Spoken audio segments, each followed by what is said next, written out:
আমরা এবার যেটা শিখবো সেটা হলো polygon law of vector addition.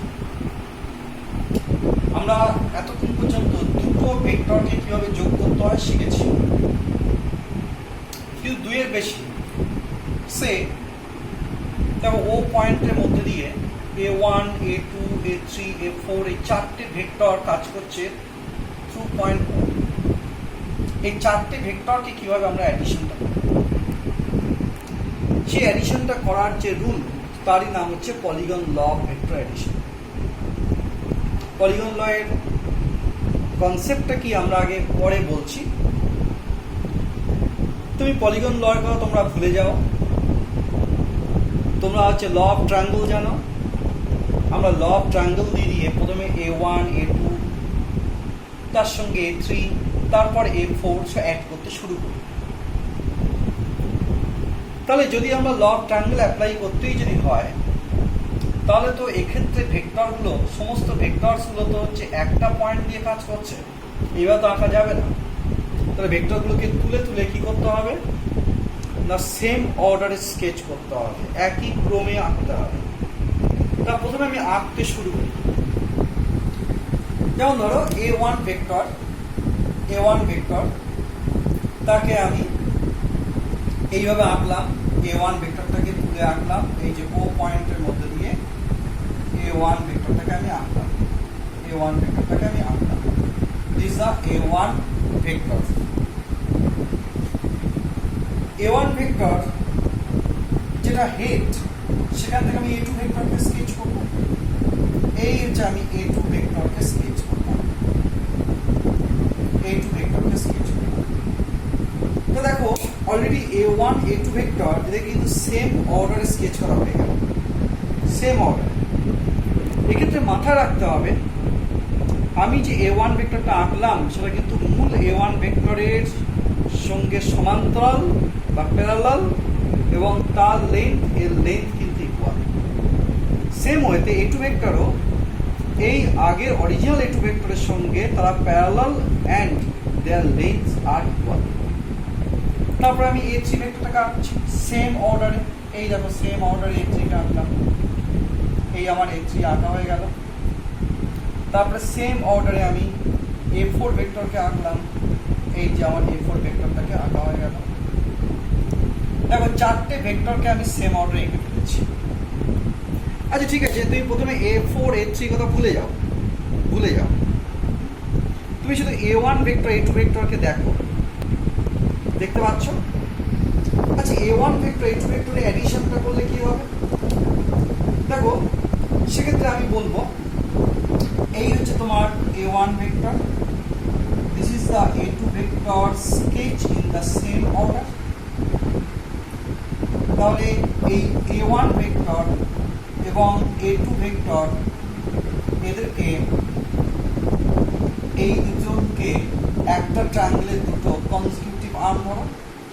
দেখো যে দুটো ভেক্টরকে একটা ট্রায়াঙ্গেলের সেম অর্ডারে আমরা এঁকেছি দুটো বাহু, তাহলে অপোজিট অর্ডারে the third arm of this triangle OA1 A2 triangle, third arm of this triangle taken in the opposite order represents the addition of these two vectors. That is, this A2 vector equal to হবে A1 vector plus A2 vector, A1 vector plus A2 vector। তাহলে আমার এই দুটো vector কথা ভুলে গেছি, আরেকবার বুঝে নাও। This is A1 vector, same অর্ডারে টেকেন A2 ভেক্টর, তাহলে অপোজিট অর্ডারে taken third arm, that is A1, this represents the addition of these two vectors or resultant of these two vectors। তাই আমরা A2 ভেক্টরকে রিপ্রেজেন্ট করছি by A1 vector plus A2 vector. তাহলে আমি এবার এই দুটো ভেক্টর কথা ভুলে যেতেই পারি, কারণ এই দুটো ভেক্টর রেজাল্ট্যান্ট তো এইটা A2 ভেক্টর। তাহলে এই দুটো ভেক্টর কথা বাদ দাও, দিয়ে শুধু এই ভেক্টরটাকে মনে করে রাখো A1 vector plus A2 vector. আবার ট্রায়াঙ্গুলার ল অ্যাপ্লাই করো। দেখো আমি প্রথম যে ক্ষেত্রে যে ট্রায়াঙ্গুলার লটা অ্যাপ্লাই করলাম সেটা আমি ওপাশে লিখছি, যে from triangle O A1 A2 এই ট্রায়াঙ্গেল থেকে A1 A2 ট্রায়াঙ্গেল থেকে এই ট্রায়াঙ্গেল থেকে আমরা বলতে পারি O2 OA2 vector OA2 vector equal to OA1 plus A1 A2 OA1 plus A1 A2। দেখো খেয়াল করো OA1 A1 দিয়ে শেষ, আবার A1 দিয়ে শুরু A1 A2 this A1 repeat হচ্ছে, ওটাকে রিমুভ করে দাও তাহলে কি হবে OA2 vector. This is OA2 vector. তাহলে therefore this implies OA2 vector equal to this OA1 equal to A1 vector plus A1 A2, that means A2 vector. This is equation number 1. তাহলে আমি একবার কিন্তু ট্রায়াঙ্গুলার লটাকে অ্যাপ্লাই করলাম, আমি আবার triangular ল apply করব। আমরা আবার দেখো ট্রায়াঙ্গুলার লটাকে অ্যাপ্লাই করব। চলে এসো এই ডায়াগ্রামটার দিকে তাকাও। এই হচ্ছে একটা vector OA2, this is the another vector A2 A3 দিয়ে আমরা A3 ভেক্টরকে রিপ্রেজেন্ট করছি। তোমরা এখানে শুধু খেয়াল করবে এই দুটো ভেক্টর সেম অর্ডারে আছে কিনা দেখো। সেম অর্ডার মানে আমি আমার আঙুলটাকে না তুলে আঁকতে পারছি কিনা দেখো, বা দেখো আমি আমার পেনটাকে না তুলে এই একটা আঁকলাম, এই স্কেচ করলাম। Clear? This is OA2 vector and this is A2 A3 vector. তাহলে according to laws of triangle, the third arm taken in the opposite order which completes the triangle OA2 A3 represents the resultant of these two vectors. Therefore এইটাকে যদি আমরা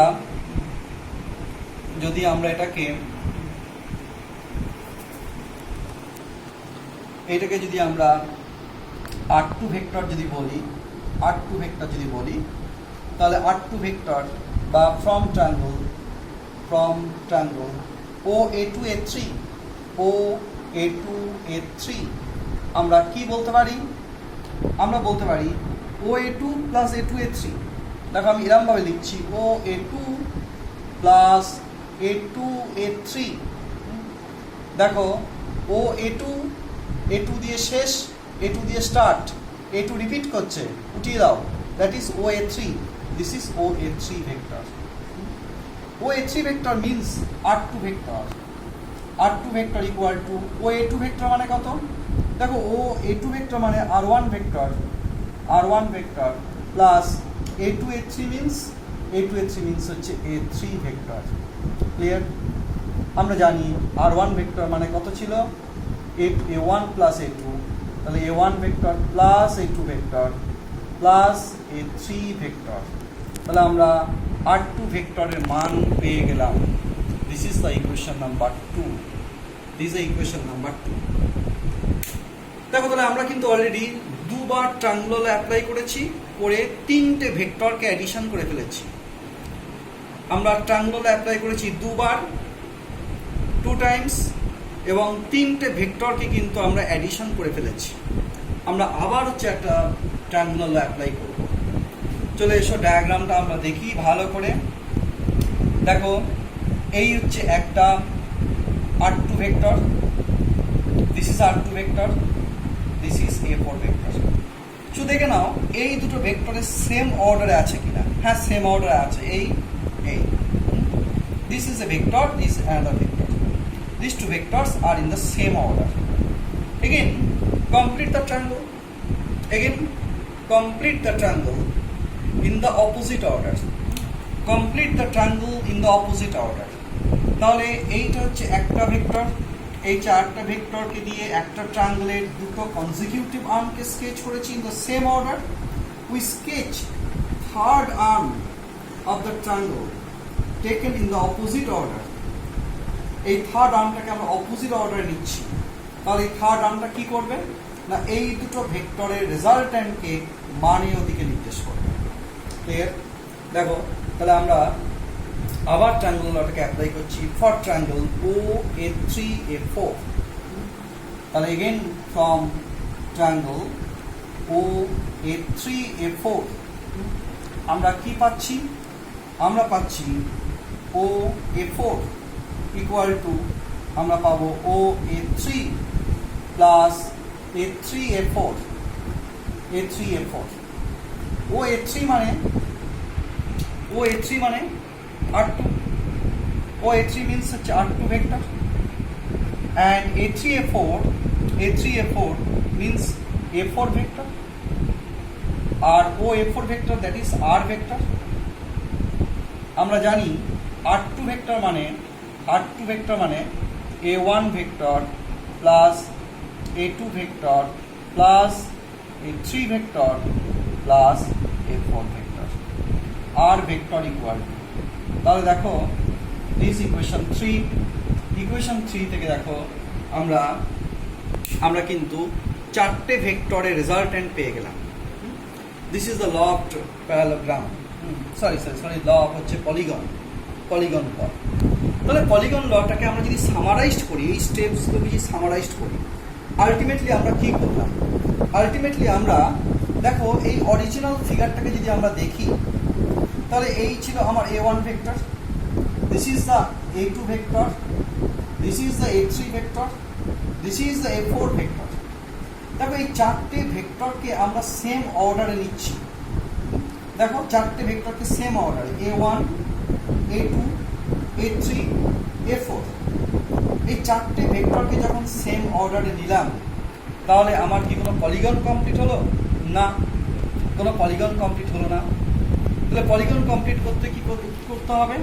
এখনো একটা arm বাকি আছে, that is the এই চারটে arm, fifth arm. দেখো ফার্স্ট চারটে arm, we take this 4 arms in the same order, and these 4 arms represents 4 vectors. Then the fifth arm or the rest arm of the polygon, which is taken in the opposite order, represents the resultant of these 4 vectors. অর্থাৎ কোনো একটি বহুভুজের ক্রমান্বয়ে বাহুগুলো যদি বা একই ক্রমে গৃহীত বাহুগুলো যদি মানে ও দিকে একই ধরনের ভেক্টরকে চিহ্নিত করে, তাহলে বিপরীত ক্রমে গৃহীত শেষ বাহুটি যাহা ওই বহুভুজকে সম্পূর্ণ করে, তাই কিন্তু সেই বাহুটি কিন্তু ওই চারটে ভেক্টরের যোগফলকে মানে ও দিকে প্রকাশ করবে। এখানে আমি একটা কথা বলে শেষ করব। দেখো এক্ষেত্রে যেহেতু চারটে ভেক্টরকে অ্যাড করলাম, তাহলে কিন্তু আমাদের লাগলো একটা পেন্টাগন, মানে পঞ্চভুজ। যে পঞ্চভুজের প্রথম চারটে বাহু চারটে ভেক্টরকে মানে একই জাতীয় মিনস এই যদি বল ভেক্টর হয় সবগুলি ফোর্স ভেক্টর হবে, এই যদি A1 যদি মোমেন্টাম ভেক্টর হয় সবাই মোমেন্টাম ভেক্টর হবে। If A1 is the angular momentum vector, then all the vectors are angular momentum vectors. যাই হোক, তাহলে এই প্রথম চারটে বাহু চারটে একই জাতীয় ভেক্টরকে যদি মানে ওদিকে প্রকাশ করে, তাহলে পঞ্চম বাহুটি বা শেষ বাহুটি যা বিপরীত ক্রমে নেওয়া হচ্ছে, সেইটাই কিন্তু এই চারটে ভেক্টরের যোগফলকে মানে ওদিকে প্রকাশ করে। কিন্তু চারটে না হয় যদি তোমার 5টা ভেক্টর হতো, তখন তোমাকে কি করতে হতো? তখন তোমাকে ষড়ভুজ বা হেক্সাগন নিতে হতো। যে হেক্সাগনের ফার্স্ট 5টা বাহু কি হতো? প্রথম 5টা বাহু 5টা ভেক্টরকে মানে ওদিকে প্রকাশ করত।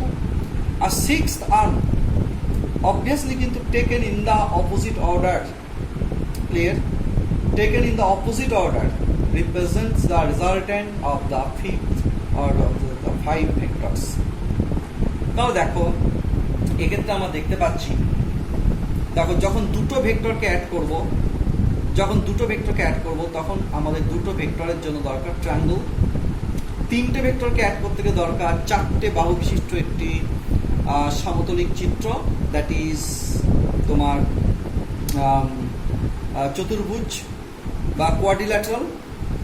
4টে ভেক্টরকে যখন যোগ করব, তখন তোমার দরকার পঞ্চভুজ বা পেন্টাগন। যখন 6টা ভেক্টরকে যোগ করব, তখন তোমার দরকার সপ্তভুজ বা সেপ্টাগন।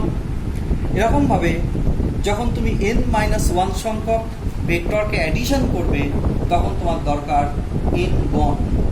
N-gons means a polygon having arms n or sides n. Clear?